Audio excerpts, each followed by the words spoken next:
Sino-sino lang dapat ang mananampalataya sa may likha? Ito yung paliwanag ko. Sasagot ko. Ang sagot ko ay wala. Bakit wala? Sapagkat walang pinipiling relihiyon, walang pinipiling gender, edad, o kalagayan sa kabuhayan. Walang pinipili ang may likha na tao na dapat lamang mananampalataya, sapagkat lahat ng tao ay dapat manampalataya sa tanging may likha. Negatibo ang kawalan ng pananampalataya sa tanging may likha. Positibo ang pagkakaroon ng pananampalataya sa tanging may likha. Maraming chapter ang hindi pa nagaganap ayon dun sa Biblia na Revelation. Maraming chapter at verse ang hindi pa nagaganap sa sanlibutan. Ngunit magaganap din yon. Ngunit di natin batid ang eksakto, sapagkat tanging may likha lamang ang nakakabatid.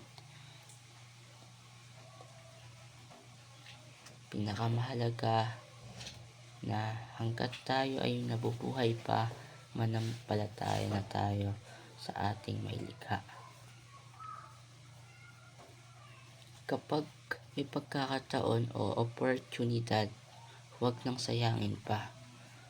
Halimbawa, niyaya ka ng isang church na Christian. Sumali ka na sa kanila, sapagkat yun ay gagamitin ng may likha upang palaguin palalo ang iyong pananampalataya sa may likha o sa kanya.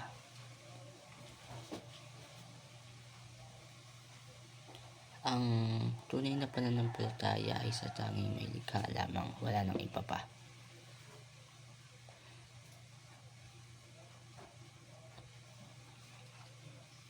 Maraming paraan ang ginagawa ng kaaway ng may likha upang ipahamak ang sangkatauhan.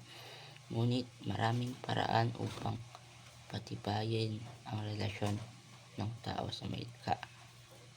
Kung gagawin ng tao na patibayin ang relasyon sa may likha,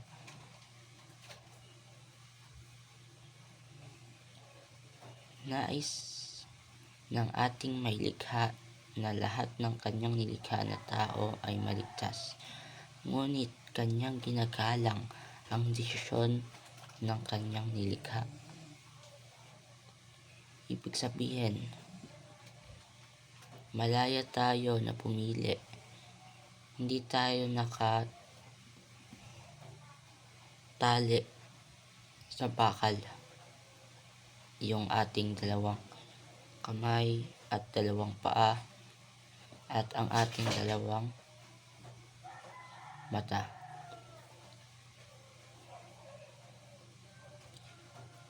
Hindi tayo nakakulong. Maaari natin piliin na maging isang mananampalataya sa tanging may likha lamang. Kapag nakalabas sa kulungan,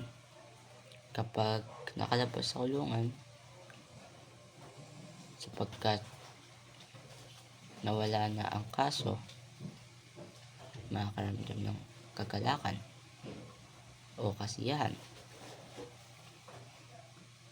sa sarili at sa minamahal.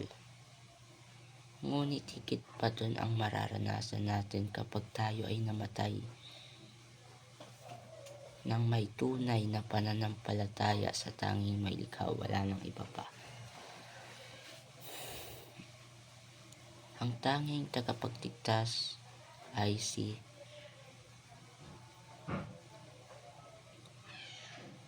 may likha. Ang tanging tagapagligtas ang Diyos.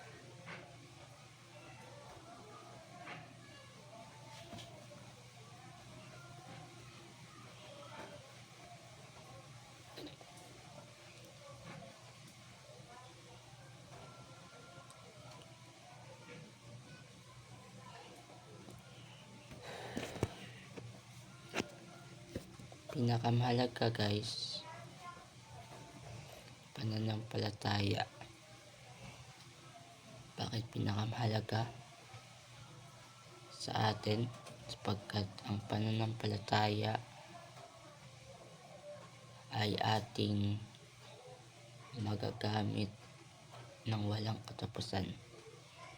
Ang ating pananampalataya sa tanging may likha, tayo ay makakaranas ng kagalakan at tunay, walang wakas o walang katapusan. Walang limitasyon ang ating pagpupuri sa ating may likha na iisa. Walang katapusan o walang wakas ang ating pagpupuri sa may likha. Ang ating pagpupuri sa may likha kapag natapos ang ating buhay dito, kapag natapos ang ating buhay dito sa sanlibutan na may tunay na pananampalataya sa tanging may likha, maliligtas ang ating kaluluwa, pupunta sa kalangitan. Yun ibig kong sabihin. Ibig kong sabihin dun sa sinasabi kong maliligtas ang kaluluwa, mapupunta sa kalangitan ang ating kaluluwa. Kapag tayo ay pumanaw ng tayo ay nabubuhay pa na may tunay na pananampalataya hanggang sa ating pagpanaw, mananatili ang tunay na pananampalataya natin sa may likha lamang. May banal na espiritu tayo. Mapupunta tayo o maliligtas tayo ng ating banal na espiritu. Dadalhin tayo ng ating banal na espiritu na mula sa may likha sa kalangitan. Na kapag nandun na tayo, magkakaroon tayo ng bagong katawan na perpekto, hindi na yung makasalanan na katawan na meron tayo ngayon dito sa sanlibutan. Anuman ang iyong katayuan sa buhay, anuman ang iyong reliyon, anuman ang iyong gender, anuman ang iyong natapos, anuman ang iyong natanggap, anuman ang iyong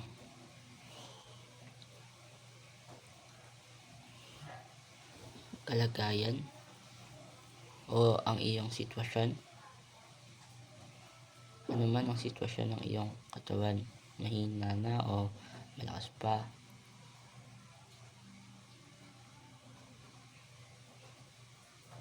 kapag malakas ka pa, huwag mo na sayangin pa. Ngunit kapag nanghihina ka na, purihin mo ang tanging may likha. Makinig ka ng Diyos ka sa amin, halimbawa ng lyrics nun. Sa lahat ng panahon, Diyos ka sa amin. Sa lahat ng oras, nariyan para sa amin. Panginoong Jesus, purihin ka. Yan. Halimbawa yan. Kung may anak ka, kantahin mo yan. Kung kaya mo pa kantahin. Ngunit kung di mo na kaya kantahin, pakinggan mo na lang. Purihin mo yung may likha.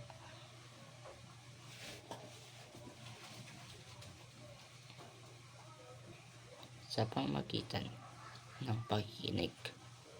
Sa pamamagitan ng pakikinig, pinupuri mo na yung may likha.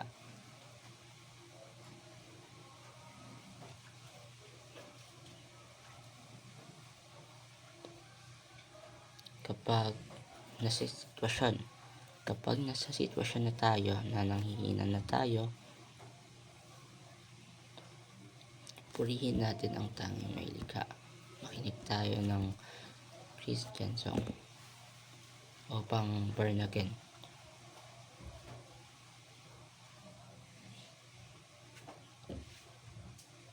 Makinig tayo ng song na Christian song, worship. Halimbawa, goodness of God. Yan. Hanggat malakas pa tayo, magbahagi tayo ng salita ng may likha upang marami ang maligtas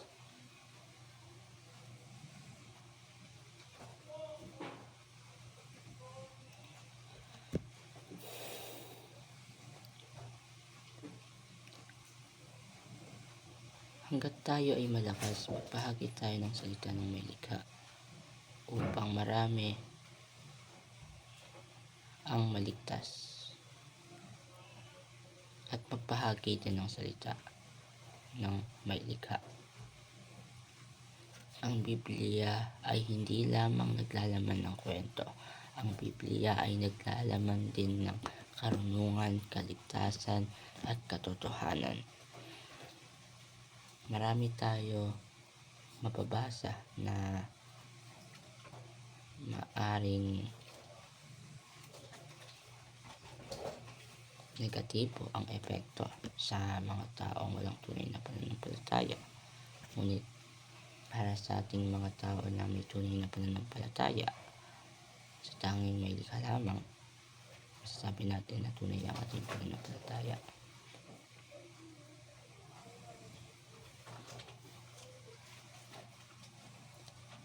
Positibo yan sa atin. Halimbawa,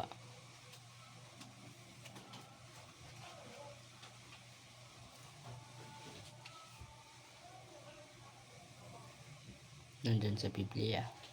Maraming halimbawa dun sa Biblia na mararanasan ng lahat ng tao na walang pananampalataya na tunay o walang ugnay sa may likha yung mga ginagawa ng mga tao noong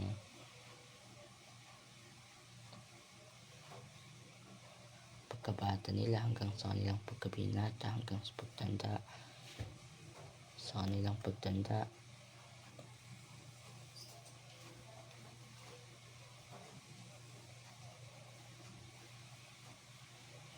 May iba't ibang sitwasyon ang ating nararanasan. Maraming sitwasyon ang ating nararanasan na kapag nabasa natin sa libro,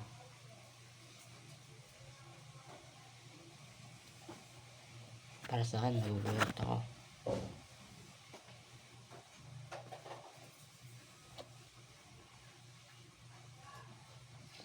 Para sa ating mga tunay na mananampalataya ng may likha, yun ay positibo. Ang nilalaman dun sa Revelation, para sa atin yun ay positibo na pinaparating ng ating may likha.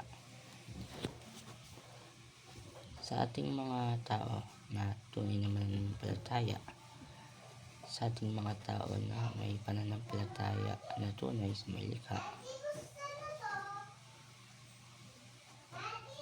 positibo na atin yun. Sa tingin ko, positibo naman sa atin yun. Sa akin kasi ay positibo ang nilalaman o pinaparating ng Revelation. Manampalataya tayo ng tunay sa may likha. Amen. Manampalataya tayo ng tunay sa may likha. Amen.